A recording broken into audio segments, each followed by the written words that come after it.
Welcome back, warrior family. We're here to discuss anxiety. Yes, love that one. That needs to become a go-to. That needs to be a what?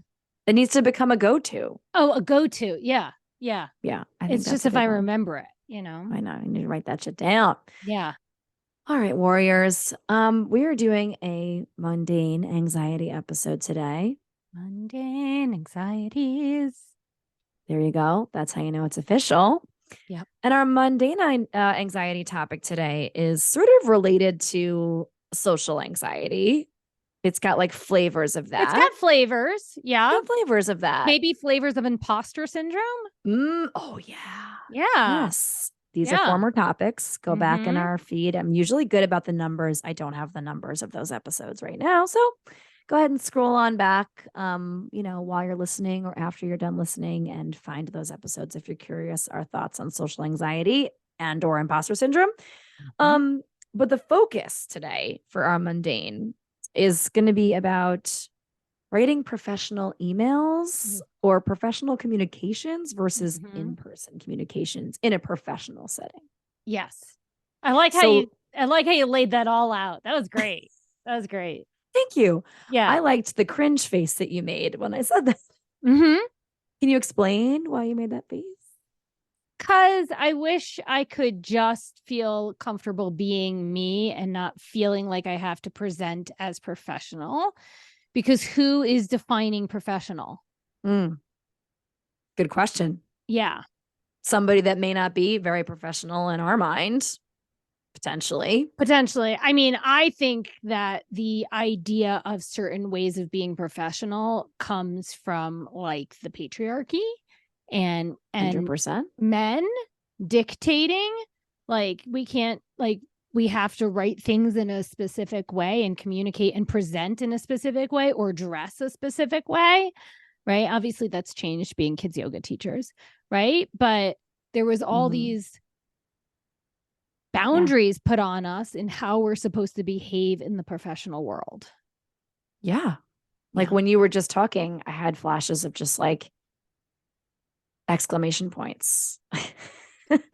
And just like, when you there was like what shot to my brain was just like what was considered, and in some ways, many ways actually, is still considered the correct way for women to address men, address other women, address anyone in a professional manner, needs to feel a certain way to that person. And making someone feel a certain way, especially when it's in the written format, it's so freaking subjective. You have no idea what they're looking. But like, where my brain goes to is just kind of like, you have to appear amenable, sweet, friendly, but direct, warm, direct. But like to me, or clear. Direct doesn't I should even say clear, maybe instead of clear, direct. right? Because like direct gives me like that authoritative sort of like assertive energy that women were never allowed to have. No, I meant clear. I meant like not wishy-washy, like not scattered. Right? Sure. Yeah. Yeah, right. But like I didn't even, when we were talking about this topic, like my mind didn't even go there. So I'm so intrigued by that. Like in terms of like you bringing up the patriarchy and how that's informed the way men and women communicate with each other in professional settings and always did. Right. Or, I mean, so when you were talking, what I thought of that I hadn't thought of in who knows how long was, do you remember like we had to be taught how to like write letters? Because we grew up before the internet and before email. And the way that you were supposed to like address it in the corner, and then the way that you were supposed to address it formally, like Mr., Ms., Miss, Mrs., right? And then, or to whom it may concern. And there was like a very strict way of how to write letters that I don't think they're teaching anymore. Right? I have no idea. And we don't write that. Like I never, like, unless someone writes me and they're like, hi, my name's Mr. Smith, right? Like I'm not like, dear Mr. Smith. Like I've gotten rid of that part of the writing. It's usually just like, hey, Margot, right? It's not like, dear Mrs. Margot Harris. Right. So That's so even, interesting. yeah. So there's still professionalism and formality, but I'm just realizing from like second grade when we learned how to write a letter till now, it's Right. definitely shifted somewhat. I still write like that. You write Unless I Mrs. sometimes Wow. if I know the suffix of the person, I do. If it's a professional email or message. Okay, maybe we should define this because, like, I think about having to have a professional email to the parents of the kids that I teach, Yep. but I don't go Mr. and Mrs. Like, they always sign their they always sign their name at the end. And so, whatever they call themselves is how I address them. That I do the same. Okay. I do the Okay. same. I'm Okay. thinking more about like forget about like cover letters, right? Because that's always like the obvious written second grade. Yeah. Like that format is still true, To whom it unfortunately. may Although concern. maybe it's different. I don't know. I haven't had to write a cover letter in so many years, so I have no idea. Maybe one of you warriors can let us know if it's changed. I mean, But even cover letter gives me anxiety. Like, just it's thinking about it is like right. awful. And everyone just throws them out. No one Right. No actually one reads reads that them. shit. That's what I've Right. heard from all the people that are That, bosses. yes, Yeah. exactly. Such bullshit. Like, why are they even still required? They just want, you know why? Because they want people to have anxiety. That's why. That's Yeah. what I've decided that they must want. They're like, And how that's bad do you why. really want this job? Are you willing to suffer through a dumb cover letter that we're not even going to read and you know we're not going to read it? Right. But that aside, though, Yeah. I feel like what comes up, like you said, and I do the exact same thing. However, the person introduces themselves to me as, Mm-hmm. that is what I call them. Yes. If they write down without their first name, it just says Mr. Smith, then I'm writing Mr. Smith in my email to them. If Yes. they say Jim, then I'm going to write Jim, right? Yes. If I know the person's last name, my old self, the go-to would it Mm-hmm. be to say, I know this guy's name is Jim Smith. So I'm going to Mm-hmm. write Mr. Smith, right? I don't do Mm. that anymore. I haven't in Okay. years. Yeah. But my old self used to do that because it was just kind of like, again, it goes back to like how we were raised and what's respectful, right? Mm-hmm. Um, Right. but again, What's a lot, respectful? Like, right? What does that even mean? yeah. Like, it's so crazy because like this, I don't want to go off on a complete diatribe, but I had heard on someone had shared an Instagram reel recently that I saw, and it was, I believe it was Maya Angelou, and she was on like the Jesse Raphael show. Like again, really aging ourselves here. She was on, or maybe it was Oprah. She was on a talk show from back in the day, the 80s, I think. Um, and a young woman asked her a question, and she referred to her as Maya. Okay. Yeah. Now, she was young, this girl. I would say that she was under 21 to Yeah. me. At least that's how she appeared, was under 21. And she said, I have a question for Maya. And then she asked the question. And the whole video was maybe 2 minutes long, 90 seconds, whatever. Maya Angelou had then spent like at least 45 seconds, like kind of like reprimanding this girl for not calling her Miss Mm. Angelou. And like part of my brain understood, right? It's like, okay, you're an elder, you have had a long storied career, obviously you're an inspiration. I mean, there are so many reasons why I could see someone in her age bracket maybe having feelings about um being given due respect, and I'll put due respect in quotes, Mm-hmm. by anyone, but particularly from a young person. And Mm-hmm. then the other part of my brain was kind of like, wow, that was a lot for this young person to take in when I'm sure in their mind, they weren't trying to be disrespectful. Right. And so, like, instead of answering the question, and again, the video cut because it was Instagram. I have no idea what happened after that. I'm sure she was perfectly pleasant and answered the question. But Right. it sort of gave me this pause, and it's sat with me for the last few months since I saw it. And like, it wasn't the catalyst for us talking about this, but that kind of stuff does play in my mind pretty often when I'm talking about writing professional messages to people. Mm-hmm. And we also live in a world where all of a sudden texting is an acceptable form of communication with Yep. bosses, Yep. with potential customers. Yep. And it's just like, do I write differently in this text than I would via email? Do I write differently in this email than I would via DMs? Are the texts and DMs the same? Are they different?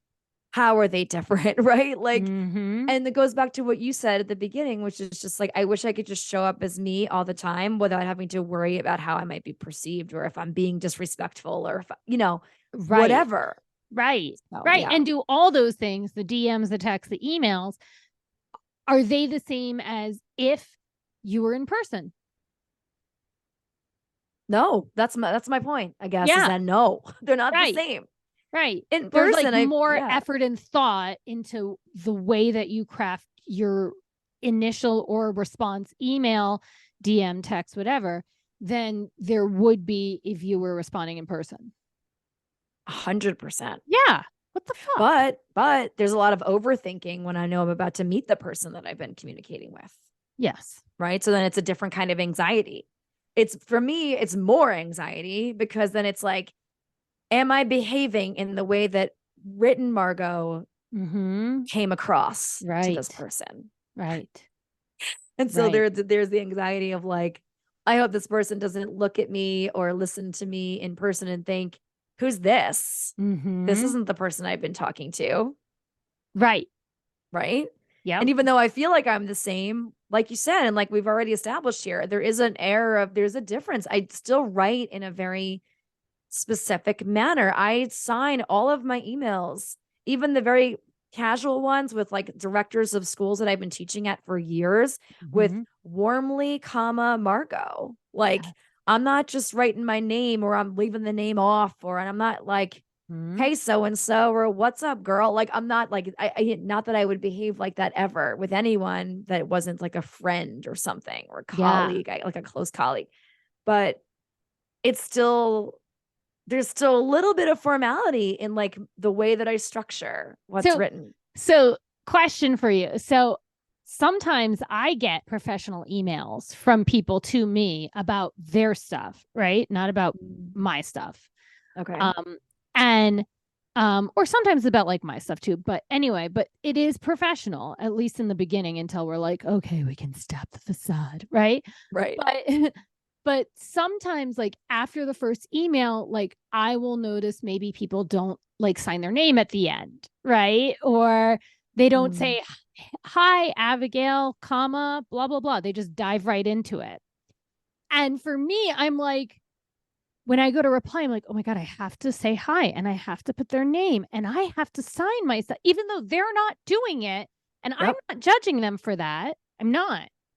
I'm like, wow, you are so free. Right. So my question is, when Yeah. you see that to you, like, what are your thoughts? Right. When you see like, maybe they're not like, hi, Margot, they're not greeting you. They don't address your name. They just dive right into through an email into the thing that needs to be covered. There's not, I hope Yeah. this message finds you well. May this Yeah. season find you peaceful and harmonious. Right. Like, Right. there's Yeah. none of Yeah. that. The pleasantries are Yes. gone. So how do you feel receiving that from a professional like email? I feel totally normal. Like you said, Yes. I'm not judging them at all. The only time I have light judgment is if I get lots of like emojis or LOLs. Yeah. For Or some too many reason, exclamation points. Like so, there is a point of too many.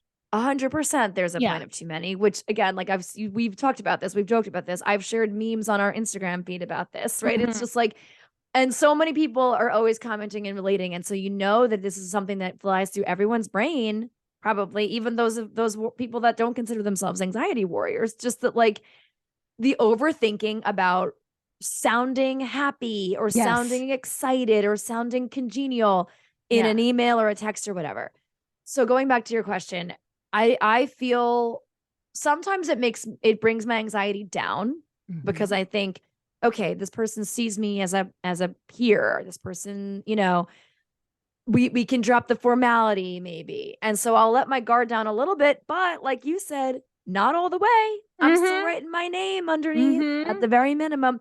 I'm usually saying hello. I may not say, hope this email finds you well. I don't add that to people that I email regularly anymore at Yeah. this point.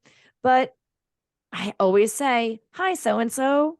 I never, ever just launch into a message unless it's someone that it's not, unless it's because on Gmail, I'll just say on Gmail, like it builds upon a message, right? Yes. Now, Yes. right, There's you have threads. one thread, right, for a bunch of emails. And so perfect example. If I'm emailing back and forth with the head of the children's department at the library that I teach for, sometimes we were just literally having like a text conversation, but via email. And so I take her lead when she's just kind of like throwing a question at me and there's nothing else around it. And I will just respond, especially if I'm like in the moment or my next class is about to come in, but I saw this email. So I'm literally just going to go and type the thing and then hit send and be done.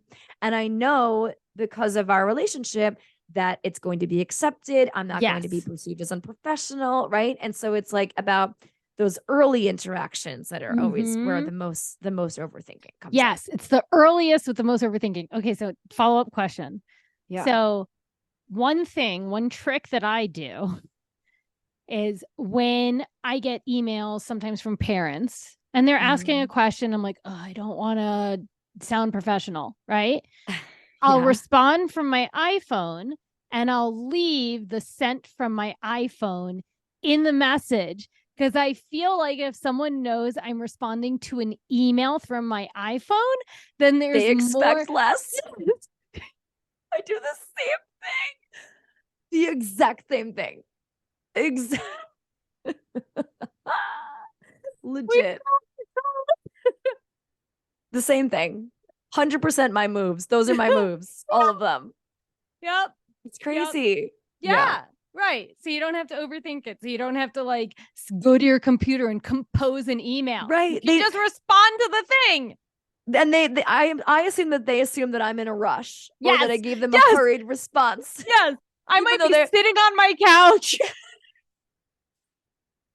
Literally just woke up from a nap, finished my lunch, whatever the situation. I do the exact same thing. I'm like, this makes it more casual. They know that I'm out and about. I'm busy. Yes. Right. And yet they feel like we're responding quickly, right? Like, oh my God. Warriors, how many of you do this? I have to know. DM us. I got to put this on the poll. I'll try to make a poll for this. And if you all see the poll, please respond. Yes. Oh my gosh. Yeah. I want to know how many people relate to that. That's so funny. Yeah. So, I mean, I think so. I think for me, when I'm dealing with this anxiety, a few things come up. The first one is I have more feelings of late that let me off the hook. I'm able to get from, I need to sound like this. I need to be perceived like this. And get to a place of, it's okay to just show up. It's okay to just respond. It's okay to just reach out. And I'm able to get to that place sooner than I ever used to. Maybe it's just being in the fucking 40s. I do think age and experience has contributed to that change.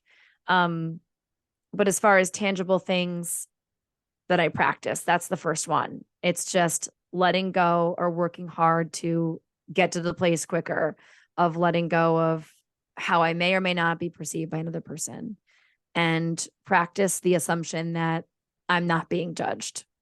Yeah. So that's usually step one. And then step two is obviously to just write the thing, be myself, and continue that practice of writing the thing and being myself when and if I am face to face with that person. Because the other part of it is that, like, for example, I'm getting different types of emails now from people that are interested in coming to class or want to know about a class or whatever. I've never owned a space before. And so being the one that's in charge of answering those questions, and it's like, okay, I'm responding as business owner Margot here in this email or this DM or whatever.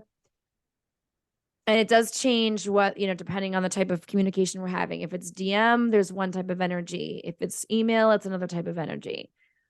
But I've worked really hard to make sure that there's a lot of overlap with those energies. So that way it still sounds like me, human being, Margot. Yes. And not person that has overthought for 30 minutes about what to write in this email. Or even if I'm not overthinking, because I feel pretty secure in my writing and my ability to do it quickly and efficiently and clearly. But I have less security when it comes to doing all of those things in person.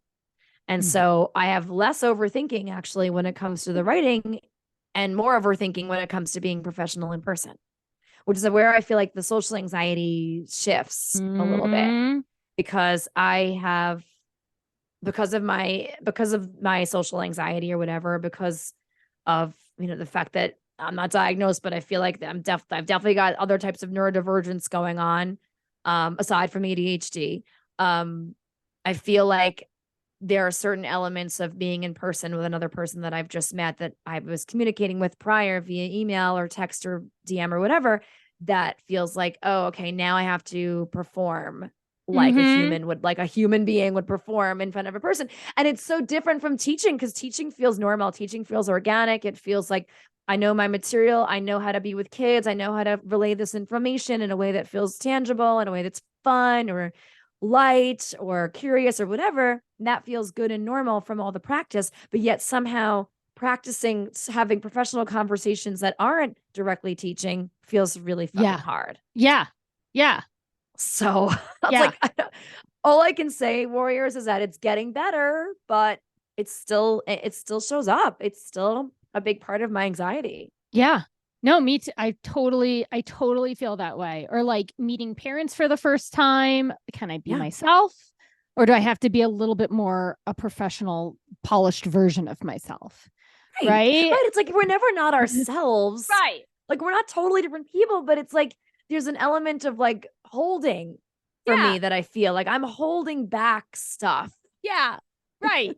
Yeah. As opposed to Yeah. like just being me. It's like, oh, hello, nice to meet you. You Right. know, like, and then I'm with their kids and I'm like, call me Abby. Like when you said that Maya Angelou thing, it made me think about how, like, for me, when I teach a group of kids, I always introduce them by my name and that's it, you know? Same. Yep. And for me, like what I have learned through yoga training and kids yoga training and everything is um the way we introduce ourselves might show like hierarchy or power, and like the way we do it can impact a class for better or for worse. Now, I'm not saying there's Yeah. a right way to do it. I am not saying that at all.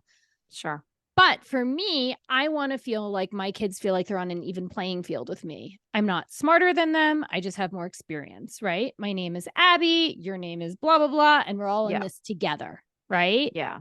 I'm not, I'm not taking tests at the end, right? So anyway, so like when I meet parents, I'm like, oh, hello, my name is Abigail, right? Or is it like, hey, I'm Abby, right? Like just like Yeah. things like that. It's like overthinking it. But for me, a shift has kind of happened recently. Like I overthink my emails a lot, right? And I'm like, oh my gosh, like, and then the other day it struck me that most of the parents that I'm teaching their kids, Mhm. are our age or younger than me.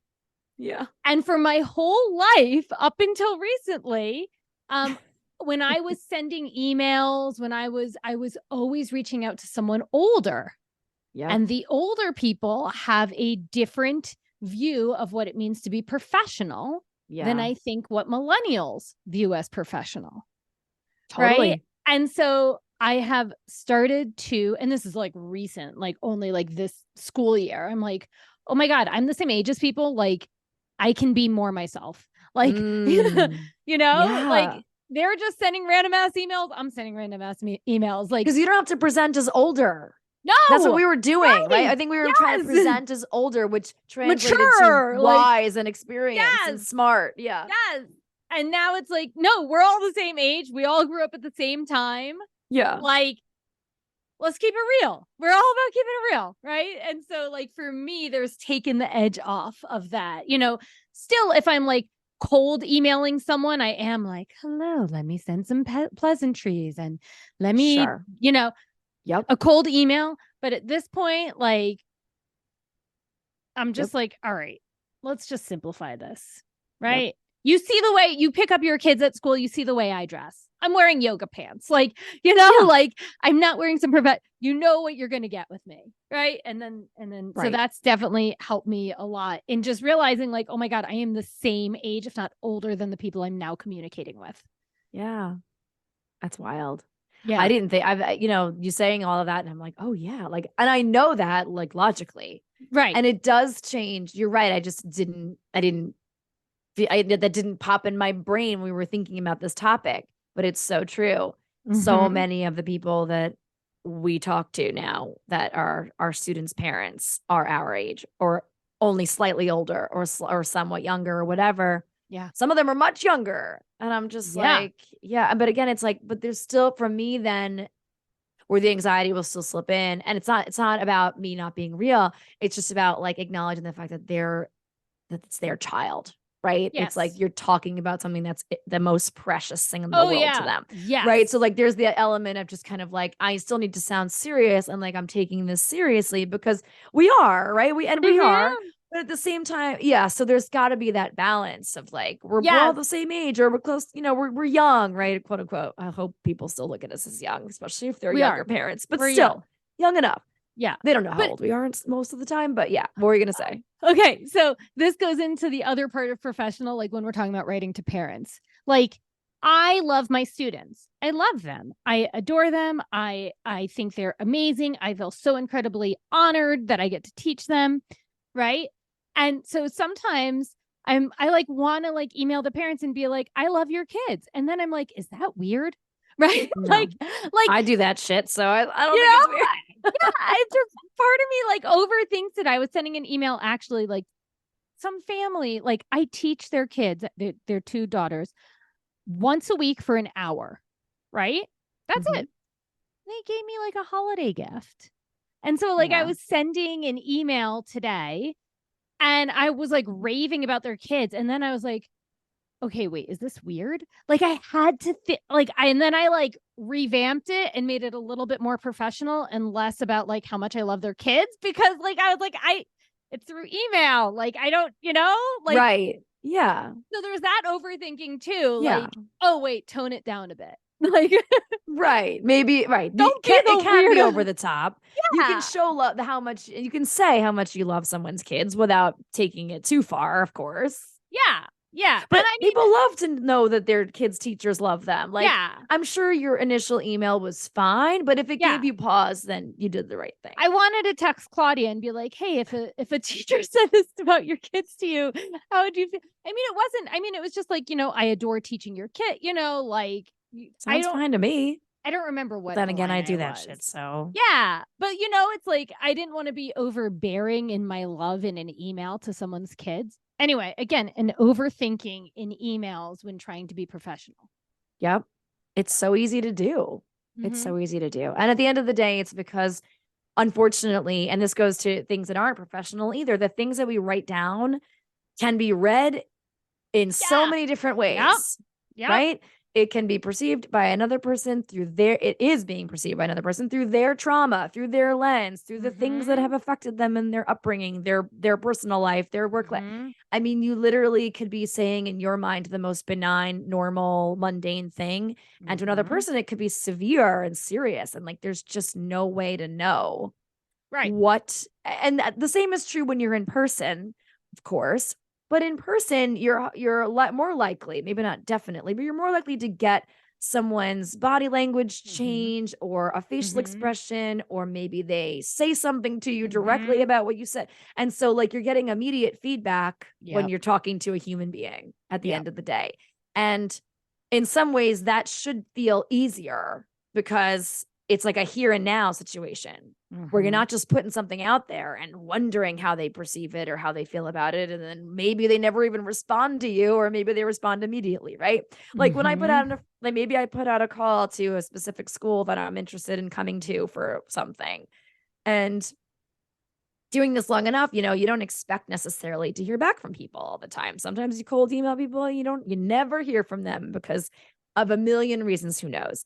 Um, but yeah, it's just like you still have to, I don't know. I'm not sure where I was going with that, but it just feels like it should be easier in person. Yeah. And in some ways it is. And in other ways, writing should be easier. And in some ways it is, but it isn't something cut and dry where it's like black and white and it's Right.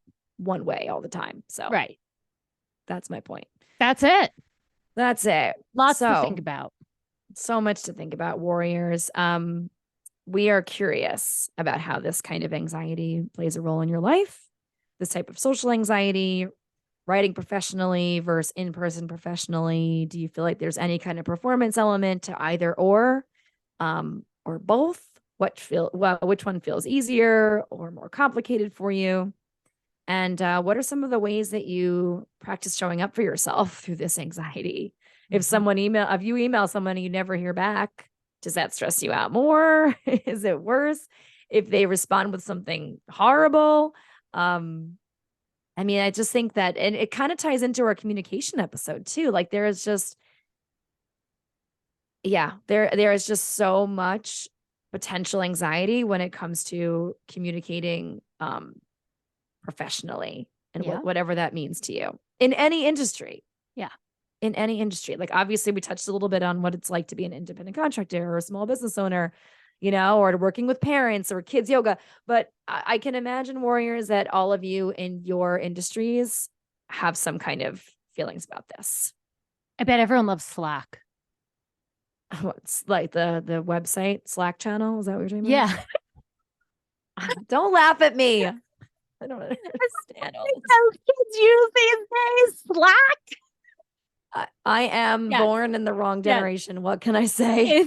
It's I don't use it, but Dan uses it, and it's basically like I am. It's like I am, right? It's like instant messenger, but I'm gonna sound just as old as you now. It's like instant. I just said I am. I'm doing better than you now.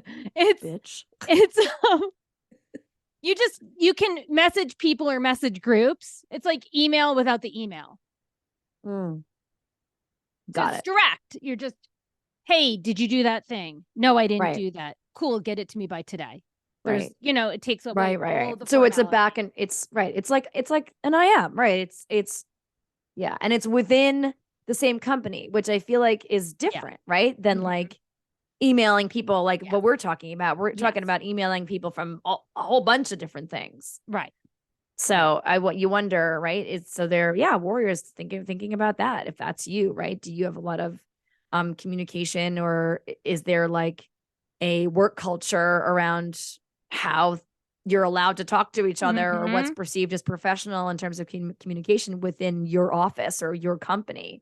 Yep. Might be very different from everything we're describing. Is it more relaxed? Is it more rigid? And obviously it's all going to be dependent on the industry that you're in and the type of company that you're in. Yeah. Right. At the end of the day, it's always going to be different. So take some time to think about this type of anxiety, if it shows up, how it shows up, and how you deal with it. Boom. Abby, do you have a win of the week? Win of the week. I do. So on Tuesday, it was yesterday, but when we hear this, who knows, it's going to be weeks from now. Right. But it was the final class of the series in our Tuesday session in one school. Right. Oh, nice. And these kids have like a 3-week break. It didn't start yet. It starts next week, but they have a 3-week break. It's break from school? Yeah. What? Starts next week. Yeah, it starts on Wednesday. I don't know. Anyway, why? Okay, we can talk about this off the air. That's weird. I don't know. Anyway, they start in August. Maybe that's part of it. Okay. So at the end of every series that I do, whether it's a 6-week, a 10-week, a 12-week, a 30-week, whatever it is, I always like to ask the kids something that stuck with them, right? Something they learned, something they like, something that resonated with them, whatever. Like when they think about our 12 weeks together, what is something that they think of, right? Yeah. And so a couple kids said they had never learned about head squeezes, and they love head squeezes. And when they're having a hard time falling asleep at night, they ask their parents for head squeezes or give themselves head squeezes. And I'm like, that's awesome. Love it. Like, you just don't know, right? You never know what lands for kids unless you ask them, right? And then another student said she really liked, and she is a second grader, she's 7 years old, right? She really liked that a lot of the activities that we all did together, everyone had choice. So one time we made glitter jars, right? And she liked that they could all choose different colors. They didn't all have to do the same thing. They could make a choice about the glitter jar they were making. Yeah. Or in the games that we did, right? We were playing a game, but they had their own choice that they could make in the game that Right. shows who they are, right? So like a Yeah. second grader, I obviously am summarizing what she said.